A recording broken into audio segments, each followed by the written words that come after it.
안녕하세요. 노다우십니다. 미국 주식 장기 투자 결정하신 분들이라면 무조건 마주치는 두 가지 거대한 선택지가 있습니다. 바로 미국 시장 그 자체인 S&P 500과 배당 성장의 아이콘인 SGHD죠.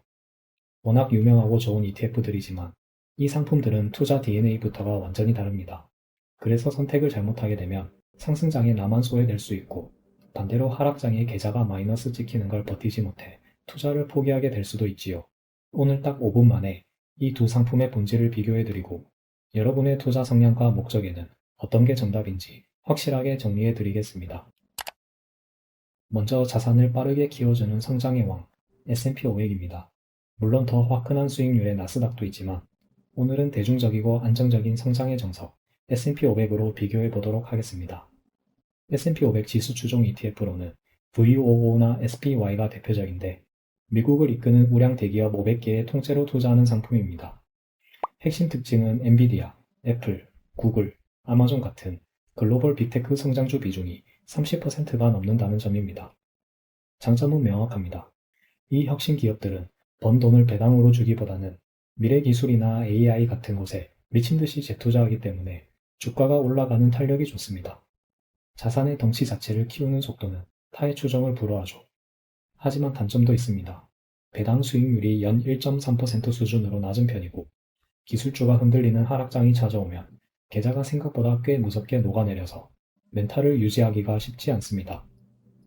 반면 SCHD는 철저하게 마르지 않는 샘물, 즉 현금 흐름에 목숨을 건 배당 성장의 왕입니다. 최소 10년 연속 배당을 줬고 재무 구조가 완벽하게 탄탄한 전통 가치주 100개를 엄선해서 담은 상품입니다. 퀄컴, 코카콜라, P&G, 유나이티드 헬스그룹 등 화려하진 않아도 돈은 꾸준히 잘 버는 기업들이 중심이지요. 최대 장점은 기본 배당 수익률이 연 3.5% 정도로 괜찮은 수준이라는 겁니다. 그리고 SCHD의 진가는 현재 배당률이 아니라 매년 배당금을 10% 안팎으로 늘려주는 배당 성장률에 있습니다. 덕분에 시장이 좀 안 좋더라도 월급 같은 배당금은 늘어나는 기적을 보게 되죠. 하락장 스트레스를 배당금 받는 재미로 버틸 수 있는 원동력이 됩니다. 다만 단점은 성장주 비중이 낮다 보니 빅테크 및 AI 반도체 등 기술주가 미쳐 날뛰는 지금 같은 상승장에서는 소외감을 강하게 느낄 수 있다는 점입니다. 자, 그렇다면 둘 중에 내 계좌에는 무엇을 담아야 할까요? 퍼포먼스 자체는 S&P 500이 더 뛰어난 게 사실이지만 투자 목적에 따라 정답은 완전히 갈릴 것입니다. 만약 내가 아직 젊고 시드가 크지 않고 당장 배당금을 타서 쓸 일이 없다면 무조건 S&P 500이 정답입니다. 배당금 받는 것보다 자산을 키우는 게 훨씬 이득이니까요. 실제로 SCHD가 상장한 2011년 10월 20일부터 오늘까지 적립식 투자했을 때 수익률을 비교해보면 S&P 500은 순수 주가 상승분만 따져봐도 187%이지만 SCHD는 배당 재투자를 하고도 154%에 그치게 됩니다. 배당 재투자 없이 주가 상승분만 따져봐도 배당 재투자한 SCHD를 이기는데 배당 재투자를 한다면 이 차이는 훨씬 크게 벌어질 것입니다. 하지만 반대로 주가 변동성 스트레스를 받기 싫거나 은퇴가 다가오거나 혹은 경제적 자유를 이룬 뒤에 주식을 단 한 주도 팔지 않고 나오는 배당금으로 생활하는 시스템을 만들고 싶다면 SCHD가 정답입니다. 이때는 자산의 덩치를 키우는 것보다 당장 매달 들어오는 안정적인 현금 흐름이 최우선인 단계이니까요. 물론 여기서 이런 의문이 드실 수 있습니다. 요즘 제피나 제큐 같은 커버드콜 ETF들은 배당률을 8에서 10%씩 주는데 고작 3%대인 SHD로 어떻게 생활비를 감당하냐고요. 아주 날카로운 지적입니다. 하지만 인간의 기대 수명이 늘어나면서 이제 은퇴 생활은 대개 20년에서 30년 이상 길게 지속됩니다. 여기서 가장 무서운 적은 바로 물가 상승률, 즉 인플레이션입니다.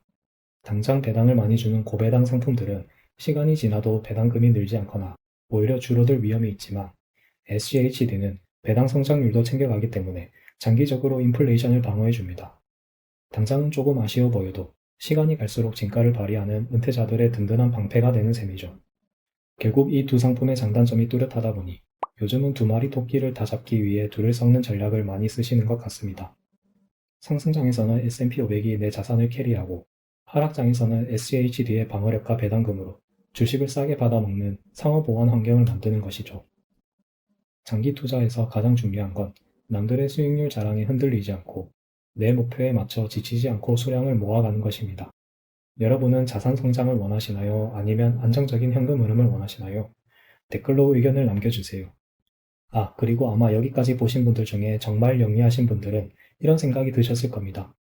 어차피 섞어서 성장과 배당을 다 챙길 거라면 애매하게 S&P 500 말고 아예 화끈한 나스닥에다가 SGHD를 섞는 게 더 이득 아닌가 라고 말이죠.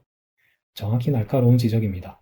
실제로 요즘 시장 트렌드를 잘 읽는 투자자분들은 이미 이 나스닥 플러스 SGHD 조합으로 포트폴리오를 짜고 계시거든요. S&P 500보다 이게 더 우월한 선택일지, 그리고 이 조합에 숨겨진 단점은 없는지 궁금하지 않으신가요? 구독과 좋아요 눌러주시면 다음 영상에서 아주 쉽고 명쾌하게 파헤쳐 드리겠습니다. 영상이 도움이 되셨길 바라며 오늘도 확신 있는 투자하시길 바랍니다. 지금까지 노다우시였습니다. 감사합니다.